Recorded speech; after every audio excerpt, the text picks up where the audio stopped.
Selamat berjumpa lagi di dalam kuliah online kita hari ini. Kawan-kawan semua, hari ini kita akan belajar mata kuliah Advanced Marketing atau pemasaran 3 di program Magister Manajemen Undip. Khususnya pada pertemuan minggu ketiga ini adalah kita belajar mengenai strategi skenario building. Bagaimana kita membangun skenario sebuah strategi. Untuk mempelajari itu, maka selalu timbul pertanyaan kritis kita adalah, sudahkah kita belajar dengan baik agar mampu menghasilkan sesuatu yang bernilai tambah? Dengan kata lain, sudahkah kita belajar dengan bermutu? Atau sudahkah dosen membantu saya untuk belajar dengan bermutu? Ya, pertanyaan kritis yang selalu muncul, di mana domain belajar kita selama kita hidup di perguruan tinggi, khususnya selama kita belajar di S2 Manajemen Fakultas Ekonomika dan Bisnis Undip ini. Maka lihatlah gambar berikut.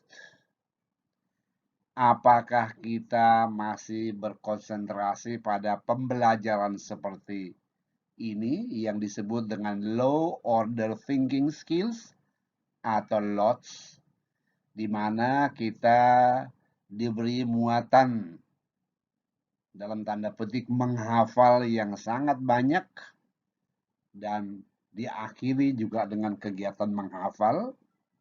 Dengan kata lain, di ujian pun ditanyakan apa yang kita hafal.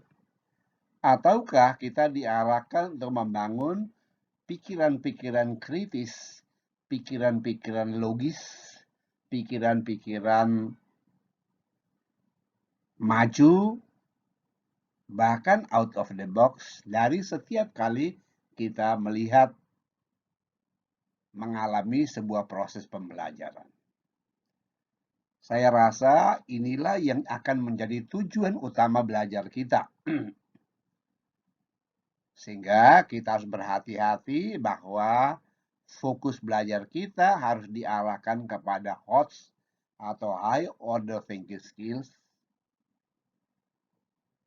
Dan sungguh hati-hati karena biasanya kita suka bermain dengan diksi dalam belajar, yaitu mengatakan sesungguhnya kita belajar pada level HOTS, tetapi isinya tidak berbeda dengan apa yang kita belajar pada LOTS.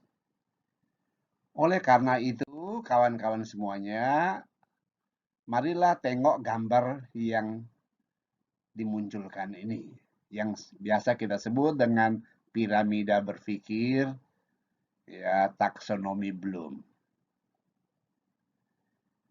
Selalu kita lihat apakah kita baca pada level LOTS yang gampangnya adalah sekedar mengingat, menghafal, mencontoh, atau pada level lebih tinggi, level HOTS, yaitu ya belajar menganalisis, mengevaluasi dan mensintesis, dan mencipta sesuatu.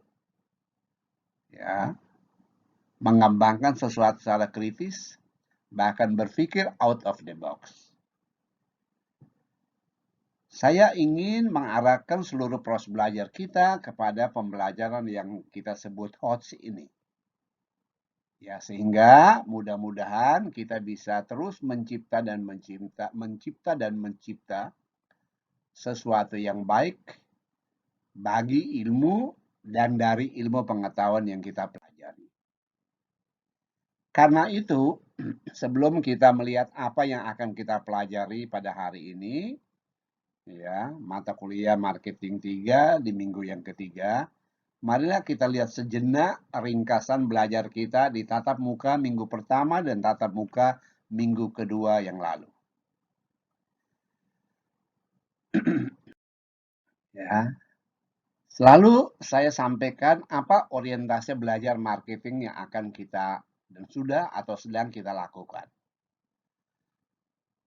Kita merancang konten belajar pemasaran kita bisa kita bedakan dalam yang pertama ada spektrum sempit atau narrow spectrum or finite spectrum yang relatif terbatas, ataukah pada spektrum luas broad spectrum, infinite spectrum yang relatif tidak terbatas tergantung pada luasnya perkembangan bisnis yang ada dalam masyarakat. Karena itu, bila kita belajar pada level sempit atau spektrum sempit, maka yang kita pelajari adalah apa yang kita sebut dengan pemasaran dalam pandangan fungsional. Dan bila kita belajar pada spektrum luas, yang kita lihat adalah marketing dalam bidang penerapan fungsi itu, yang tentu saja menjadi sangat tidak terbatas, sangat luas, tergantung pada perkembangan dunia usaha yang kita lihat, kita hadapi, kita masuk. Dan apa yang akan kita pelajari di Fakultas Ekonomi dan Bisnis Undip untuk mata kuliah ilmu marketing? Selalu saya katakan, waktu kita belajar marketing, maka perlu kita pahami sejak dini apa yang disebut marketing strategy landscape. Lanskap strategi pemasaran. Yang bisa kita bedakan pertama pada level divisional, marketing pada level divisional. Yang kedua, marketing pada level strategic business unit atau pada level SBU. Dan yang ketiga adalah marketing pada level korporasi. Bila marketing pada level divisional, maka kita kenal, maka kita sebut sebagai marketing management atau manajemen pemasaran. Bila kita belajar pada level SBU, maka kita sebut itu sebagai strategic marketing. Bila kita belajar pada level korporasi, ilmunya disebut corporate marketing. Di mana posisi kita saat ini? Waktu kita belajar di S1 di mata kuliah manajemen pemasaran 1 semester 3, ya di situ sesungguhnya kita belajar marketing management atau manajemen pemasaran yang kita sebut MP1 atau manajemen pemasaran 1. Lalu pada saat kita belajar di marketing di semester 4, maka yang kita pelajari adalah manajemen pemasaran 2. Sekarang kita belajar di magister manajemen. Yang kita pelajari adalah apa yang kita sebut manajemen pemasaran 3, advanced marketing, yaitu yang saat ini sedang kita pelajari. Ya. Tentu saja dalam kaitannya dengan teori-teori marketing yang diciptakan oleh para ilmuwan atau dikembangkan oleh para ilmuwan. Nah, mari kita lihat bila dulu di S1, marketing 1, kita belajar mengenai pemasaran dalam perspektif fungsional. Maka yang kita pelajari adalah ini, mulai dari strategi produk, market entry, pricing, promotion, sales and distribution, hingga pada consumer care. Tetapi pada saat kita belajar lebih lanjut di level S3, di level S2, yaitu marketing, advanced marketing atau manajemen pemasaran 3, arah belajar kita sudah agak berbeda. Kita lihat nampak dalam gambar yang saya sampaikan ini. Yaitu, ya sedikit kita belajar mengenai teori marketing. Kita akan gunakan kasus-kasus untuk aplikasi strategi marketing. Dan marketing itu kita pelajari dalam circle seperti ini, yang selalu kita sebut dengan analisis situasi. Ya, tentu analisis situasi dalam pemasaran yang kita hadapi. Ya, analisis persoalan dalam pemasaran, analisis keputusan dalam pemasaran, dan analisis persoalan potensial dalam pemasaran yang akan bermuara pada bagaimana sebuah skenario bagi strategi pemasarannya kita susun yang kita sebut sebagai strategi skenario building. Kalau gitu mari kita lihat apa pokok bahasan kita. Ya. Mata kuliah Marketing 3 ini ditujukan untuk memberikan pemahaman dan keterampilan pengembangan rencana pemasaran melalui kombinasi teori dan aplikasi-aplikasi dalam bidang pemasaran ya dengan pendekatan analisis situasi pemasaran, analis persoalan pemasaran, analis keputusan pemasaran, dan analisis persoalan potensial pemasaran dalam bidang-bidang penerapannya masing-masing. Pendekatan utama kita adalah studi kasus, tetapi dengan pendekatan skenario AIPO, input, process, output, dalam bidang-bidang tadi ya, product strategy, market entry strategy, pricing ya, khususnya price competition, promotion, sales and distribution, ya, consumer care, yang akan diakhiri dengan sebuah integrated marketing planning project oleh masing-masing mahasiswa. Ya, inilah pokok bahasan. Kita sudah belajar di minggu yang pertama adalah pendahuluan bagaimana spektrum studi pemasaran itu berkembang. Lalu bagaimana framework dari strategi marketing itu ada dan pengantar skenario strateginya. Ya. Hari ini saya rasa kita masuk pada session kita yang ketiga ya, yaitu Product and Market Entry Strategy dengan case study PT AGC dan seterusnya seperti nampak dalam slide yang saya tampilkan ini. Pada minggu ke-11, ke-12 kita ada libur lebaran. Setelah selesai lebaran kita akan lanjutkan dengan promotion strategy, consumer marketing strategy, dan diakhiri dengan integrated marketing planning project, individual project, sebagai bahan ujian untuk masing-masing kita peserta belajar di semester ini. Oke, baik.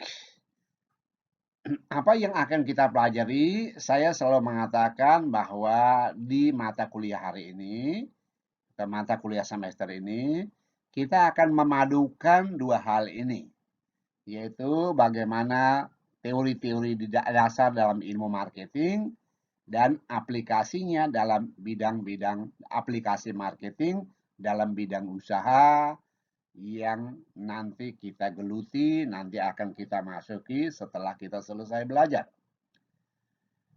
Teori-teori dasar yang sudah atau penting kita pelajari, paling enggak, ini ada banyak sekali, paling enggak silakan bisa disimak. Ya, resource advantage theory of competition, service dominant logic, consumer culture theory. Tiga teori ini biasanya disebut sebagai grand theory dalam marketing. Lalu boleh dengan network theory, self-congruence theory, agency theory, ya, interaction theory, dan lain-lain. Sementara bidang penerapannya bisa kita lihat pada apa yang disebut experiential marketing, relationship marketing, green marketing, hospitality marketing, entrepreneurial marketing, tourism and destination marketing, service and financial service marketing, political marketing, public sector marketing, dan lain sebagainya. Tetapi pembelajaran itu kita lakukan dalam pola yang sangat khas, yaitu dalam pola pendekatan analisis persoalan, analisis keputusan, dan analisis persoalan potensial dari kasus yang kita gunakan selama kita belajar di semester ini. Mari kita kita mengenal beberapa teori yang perlu untuk kita pelajari, ya, untuk kawan-kawan semuanya. Paling enggak 3 teori besar ini perlu kita pelajari. 3 teori ini yang biasa disebut sebagai pilar untuk pembentukan sebuah general theory of marketing, yaitu 3 grand theory ini, yaitu resource advantage theory of competition dari Hunt dan Morgan, ya, service dominant logic dari Fargo and Lush, lalu consumer culture theory dari Arnold and Thompson. Masing-masingnya seperti apa, silahkan nanti bisa menjadi bahan belajar mandiri kawan-kawan mahasiswa semuanya. Ya. Kebetulan bila itu mahasiswa dulu belajar di Undip, ya mereka umumnya sudah menggali itu lebih dalam pada marketing 2. Tetapi karena kawan-kawan di MM Undip umumnya datang dari beragam perguruan tinggi, maka tentu saja ya nanti perlu digali lagi di semester ini oleh masing-masing. Ya. Nah, bagaimana kita menerapkan teori dalam aplikasi praksisnya di bidang aplikasi marketing? Ya, jawabannya adalah, dan ini menjadi orientasi belajar kita adalah skenario building. Seperti apakah skenario building itu? Bolehlah simak ya apa yang boleh kita sebut sebagai definisinya. Yaitu skenario building adalah sebuah proses analisis yang kita lakukan berdasarkan situasi saat ini untuk memprediksi apa yang dapat dihasilkan di masa depan. Ya. Ya. Untuk itu, maka langkah kita adalah apa? Mari kita lihat 8 langkah yang pasti kita akan gunakan dalam setiap diskusi kita. Yaitu, 1, identifikasikan isu utama atau keputusan yang mau kita ambil setelah membaca sebuah kasus. Setelah membuat sebuah analisis dasar atas kasus itu. Lalu kita tentukan apa driving forces. Apa yang bisa dilakukan untuk menghasilkan sesuatu. Atau apa yang bisa dilakukan dan menyebabkan apa. Lalu kita bisa juga mengukur atau menentukan derajat kepentingan dan ketidakpastiannya. Ya, pilih logika dasar dari teori. Untuk langkah kelima, menggambar skenario strategi kita. Siapkan indikator untuk memonitor berjalannya skenario kita. Nilailah dampak untuk skenario yang lain.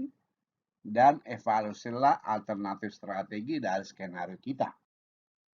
Ya, seperti kalau kita lihat dalam penjelasan SWOT 1991 mengenai langkah-langkah dalam proses skenario building, ya seperti yang tergambar dalam slide ini, bisa disimak.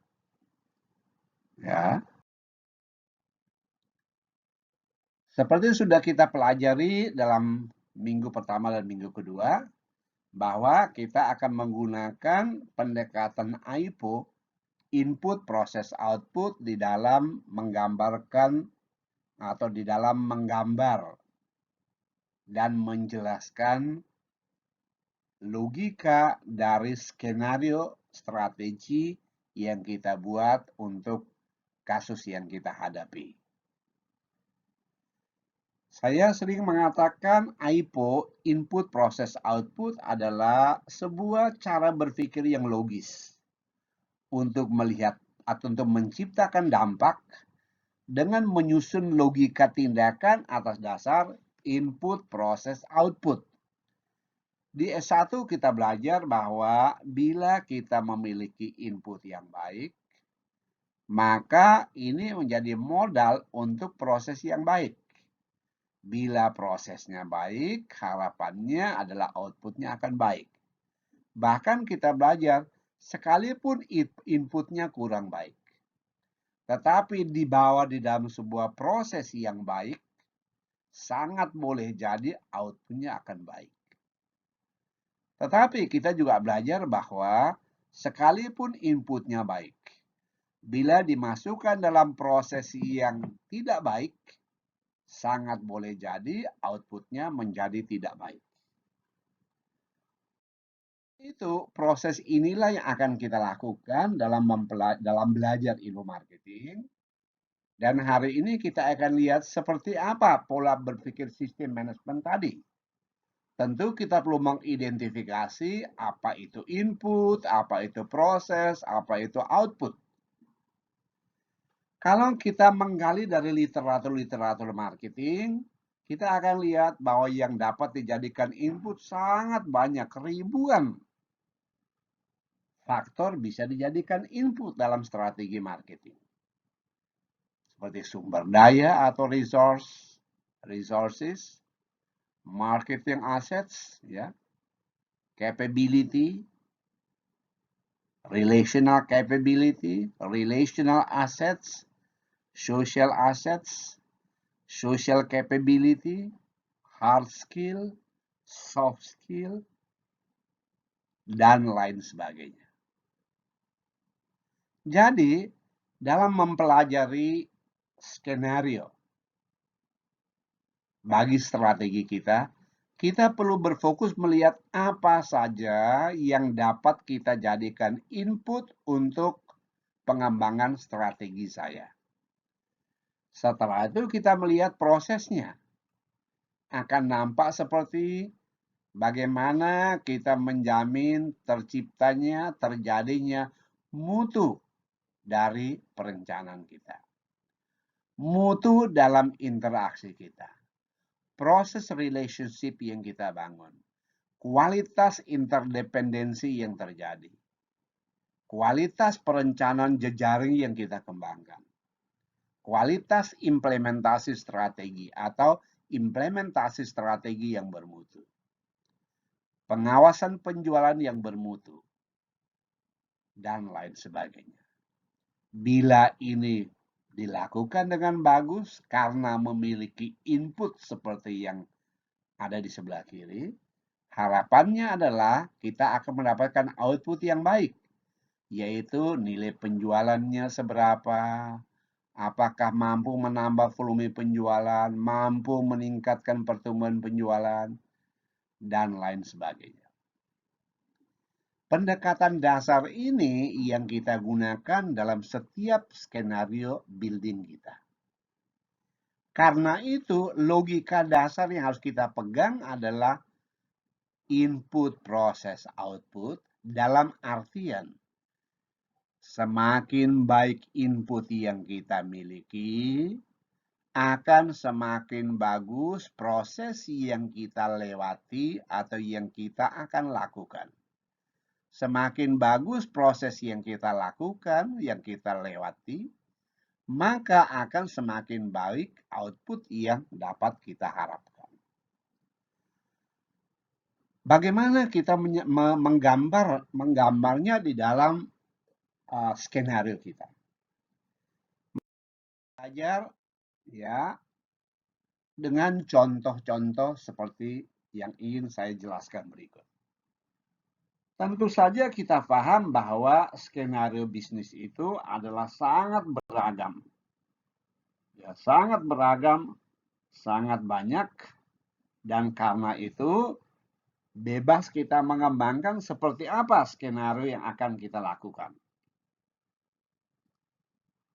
Bagaimana skenario-nya kita bangun? Marilah kita simak contoh proses berpikir berikut ini. Mari kita lihat input, proses, output. Coba kita perhatikan. Bila kita memiliki atau berhasil mendapatkan tenaga riset dan pengembangan yang bermutu. Dan juga kita berhasil memiliki atau mengembangkan, ya, mengadakan kapabilitas inovasi yang baik dalam organisasi pemasaran kita. Tentu ini menjadi input yang bagus untuk menjamin proses kita mengembangkan derajat diferensiasi dari produk dan layanan kita menjadi lebih bermutu. Apalagi bila kita memiliki kapabilitas inovasi yang baik, ini akan memungkinkan proses kita bekerja di dalam mengaksentuasi nilai pelanggan yang kita maui tentu menjadi lebih baik. Mengapa? Karena kita memiliki tenaga R&D yang bermutu, juga memiliki kapabilitas inovasi yang baik. Oleh karena itu, maka proses mendiferensiasi mutu menjadi lebih baik, proses mengaksentuasi nilai pelanggan menjadi lebih baik. Nah, karena ada proses yang lebih baik ini, maka daya tarik produk yang akan kita tunjukkan, kita komunikasikan menjadi lebih menarik. Pada akhirnya, harapan kita adalah kinerja pemasaran kita akan meningkat. Jadi proses berpikir inilah yang akan kita kembangkan dalam studi kita, dalam kasus-kasus yang kita gunakan. Tentu seperti tadi saya gambarkan, pada masing-masing kota kita menjelaskan apa saja yang akan kita lakukan. Kapabilitas inovasi, bila ini sebuah input, apa saja yang akan kita lakukan sehingga penyediaan input ini bisa terwujud. Bila ini terjadi, apa saja yang akan menjadi lebih baik dilakukan pada proses ini, proses yang di bawah, dan seterusnya. Ya. Contoh lain mungkin kita bisa lihat pada gambar skenario berikut. Ya, bisa disimak. Bila kita memiliki kapabilitas segmentasi, kapabilitas penguatan pasar sasaran yang baik, sangat boleh jadi proses market entry yang kita lakukan akan lebih bermutu. Ya. Keunggulan positioning pasar kita juga akan menjadi lebih berbaik, lebih bermutu, lebih unggul, lebih baik. Ya. Sehingga akan meningkatkan pencapaian upaya mewujudkan segmen pasar yang reliable. Hasil akhirnya adalah kinerja pemasaran tentu akan lebih baik. Ya, proses seperti ini, skenario seperti ini yang akan kita buat selama kita belajar nanti. Dan marilah kita lanjutkan dengan diskusi kita minggu yang lalu, yaitu pada kasus PT AGC.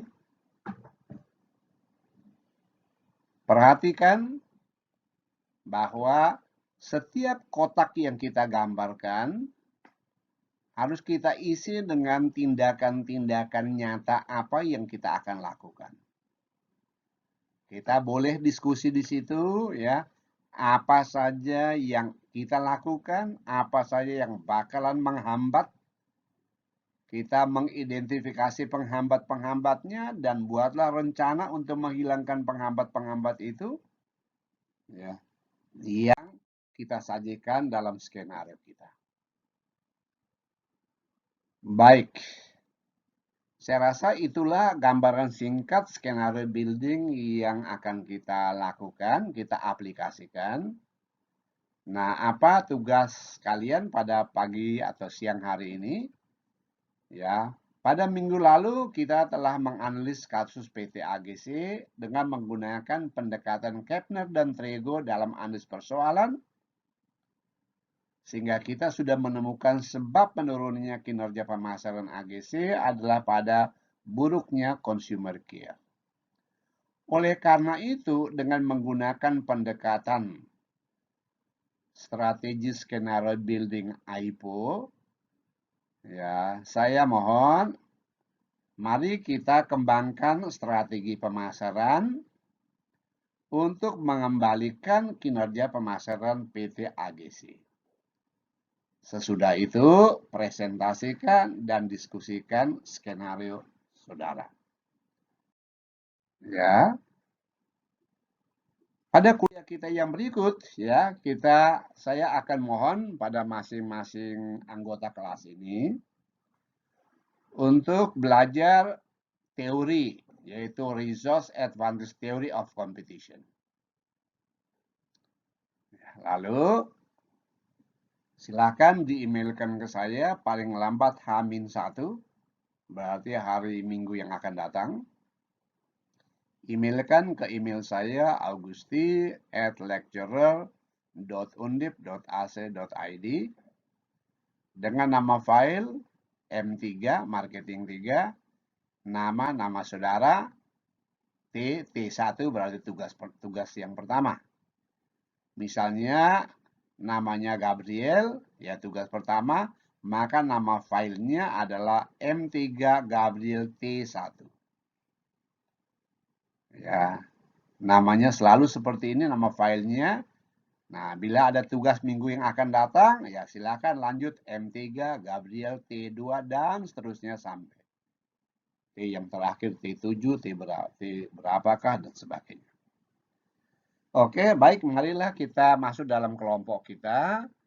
Kita akan siapkan skenario building kita dan lalu kita presentasikan skenario itu melalui screen share yang akan kita buat dalam sarana belajar online kita. Baik, kiranya demikian. Ya, baik kita masuk dalam kelompok kita. Ya, bisa hidupkan meeting kelompok kalian pada Zoom.